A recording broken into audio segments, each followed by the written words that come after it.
Base is not just another layer 2 fucking around. Backed by Coinbase and buzzing with activity, it is becoming the nerve center of on-chain social, DeFi, and creator ecosystems. But before we dig in, did you know that 60% of you aren't following us? If you like the show, do us a huge favor and hit that subscribe button on this app you're listening to us now, and collect our episodes on pods.media. Your support means the world. Thanks, guys.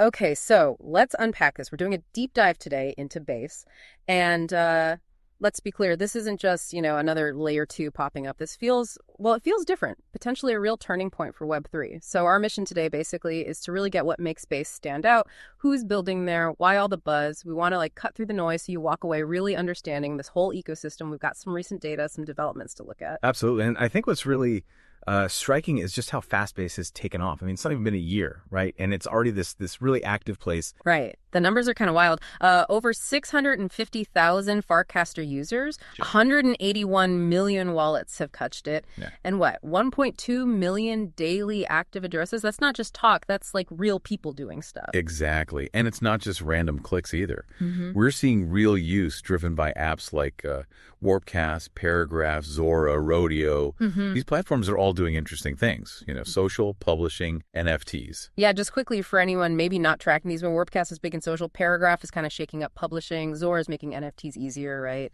And Rodeo is mixing social with the digital stuff. And the money moving around, that's pretty serious too. Oh, definitely. If you zoom out a bit, we're talking over, $15.2 billion in value across more than 550 DApps on Base. For such a young network, that's pretty remarkable economic activity. Okay, so the ecosystem's definitely buzzing, but let's get into the why. Why Base? What kicked this off, and why is it getting this traction? Yeah, that's the key question, isn't it? Fundamentally, Base tackles two big things. First, Ethereum needed to scale, right? Handle more transactions faster, cheaper. Layer 2s like Base are the answer there. But second, for Coinbase, the big exchange, Base is a strategic move. It's about them building in the on-chain world, expanding their own footprint. And what's interesting about that, having both those goals, it kind of ties Base's success to both Ethereum growing and Coinbase's users getting involved. Okay, right. So scalability for Ethereum, strategy for Coinbase. Got it. Yeah. How does it actually do that? What's the tech making it tick? So under the hood, Base is built using Optimism's OP stack. Now, you can kind of think of the OP stack as like building a super efficient express lane next to the main Ethereum highway. It handles way more traffic transactions really fast and cheap, but it still relies on the main highway, Ethereum, for the final security checks. These are called trust minimized rollups. Basically, Base bundles up transactions, sends a summary to Ethereum for validation. So you get speed, low cost, but still anchored in Ethereum security. And everyone talks about those near zero gas fees. Why are those so important? Fees under a cent. What does that actually enable? Oh, it's huge. When fees drop that low, often under 0.002 dealers, it just changes the economics completely. Suddenly, microtransactions aren't just theoretical, they're practical.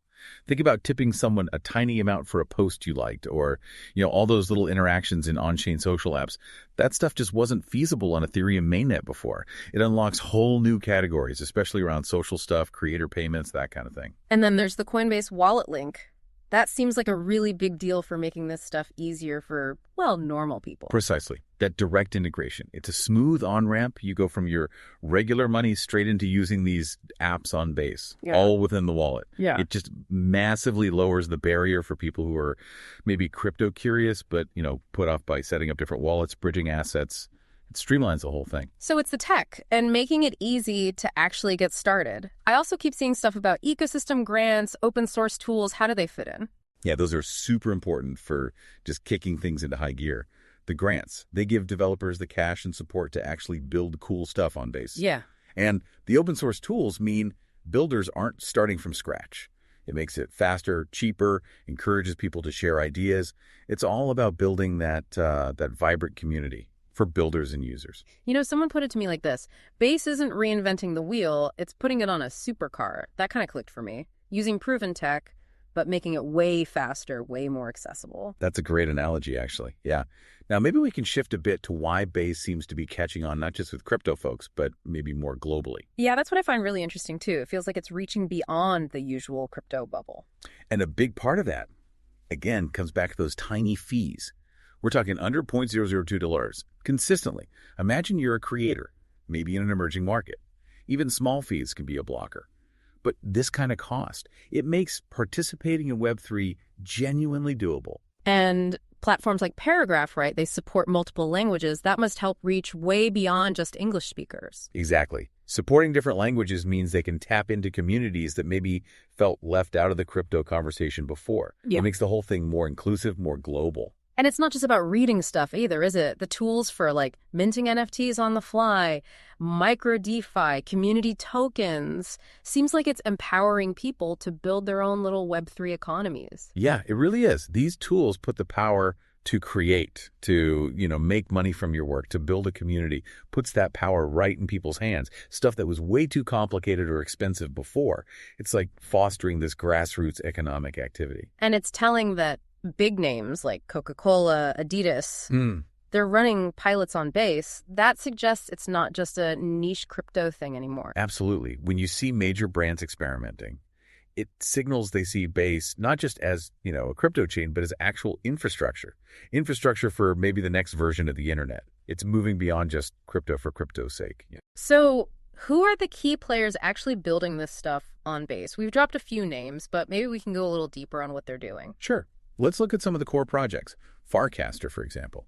They're really trying to rethink social media. They have this thing called frames, which are like mini apps you can embed right into a social post, makes feeds way more interactive, and things like user-owned handles. That changes how you think about your online identity. And Workcast is kind of the main window into Farcaster for most people now, yeah? Like the main app. Yeah, think of Warpcast as the main client, the main way to use Farcaster right now. The source we looked at called it Twitter, but actually composable, which means devs can build on top of it, add features in ways you just can't with, say, Twitter, and the fact it's built into the Coinbase wallet. Big for ease of use. Which brings us back to the Coinbase wallet itself. Seems like it's becoming more than just a crypto holder. Definitely. It's shaping up to be like a main gateway, right? A portal into the Base ecosystem. Being able to browse Farcaster in the wallet, that shows that move towards a more integrated experience. Then you've got Zora. Their whole thing is making NFTs less exclusive, maybe. More for everyone. Zora's mission, is basically democratizing NFT creation. Making it simple for anyone, whether you're a pro digital artist or just someone sharing stuff online, to mint their work as an NFT. And Rodeo, that sounds like it's more about the community around NFTs. Rodeo is definitely focused on that intersection of social and NFTs. It's for creators who want to build a real community around their digital stuff, get people involved, feeling like they own a piece of it. Yeah, okay, but getting people onto these platforms, especially crypto newbies, that's still tricky, right? That's where something like Onboard fits in. Yeah, Onboard is tackling that exact problem, the onboarding friction. They're making it easier to turn your regular money into crypto inside the dApps on Base, so you don't have to jump through hoops on exchanges first. Makes it way smoother for people who aren't already deep into crypto. And for the DeFi side, Trueflation is providing data feeds. Right. Trueflation is crucial because it provides reliable economic data, but specifically Web3 native data. You need that kind of trustworthy on-chain info to build solid DeFi tools. And we shouldn't forget Coinbase's own tools for developers like OnChain Kit. Yeah, those are important too. They're specifically designed to help developers make apps on Base feel more like the Web 2 apps people are used to, trying to close that user experience gap between Web 2 and Web 3. So, okay, tons of cool stuff happening, loads of momentum, but it can't all be smooth sailing, right? What are the challenges, the growing pains Base is facing? That's a really important point. Yeah, it's growing fast, but there are definitely things to watch. One big one is centralization. Right now, Coinbase runs the Base sequencer. That's the part that orders the transactions. And having one company in charge of that, well, it raises eyebrows for people who really care about decentralization. It's efficient, sure, but it's a potential bottleneck. And being based in the U.S., that brings potential regulatory headaches, doesn't it? Especially with the SEC looking closely at crypto. Exactly. U.S. jurisdiction means Base is right in the spotlight. That could mean more regulatory scrutiny, potential legal challenges down the road, adds a layer of uncertainty. And let's be real, even with improvements for someone totally new, wallets, gas fees, it can still be confusing, right? The UX isn't perfect yet. That's still a hurdle for sure. Base has made gas cheap, which is great, but just navigating dApps, understanding wallets, the basics of how Web3 works, There's still a learning curve for newcomers. And of course, Base isn't alone. It's a crowded field out there with other layer 2s. Oh yeah, the layer 2 space is super competitive. You got big players like Arbitrum, Optimism, newer ones like Starknet. They're all competing for users, for developers. Base has speed, it has the Coinbase brand, which is huge, but it definitely needs to keep building out its ecosystem, prove its resilience long term. So, crystal ball time. Looking ahead, say, the next 6 months, maybe a year, what might we see happening on Base? What are you kind of expecting? Okay. Well, I think we could see social apps getting even more integrated. Think apps with their own tokens, their own marketplaces built right in. Could make for some really dynamic communities. Makes sense, given Farcaster's start. And with platforms like Paragraph, Unlonely, Rhodia getting traction, probably more creators jumping over to Base. I'd expect so, yeah. These platforms give creators better tools, better ways to connect, make money.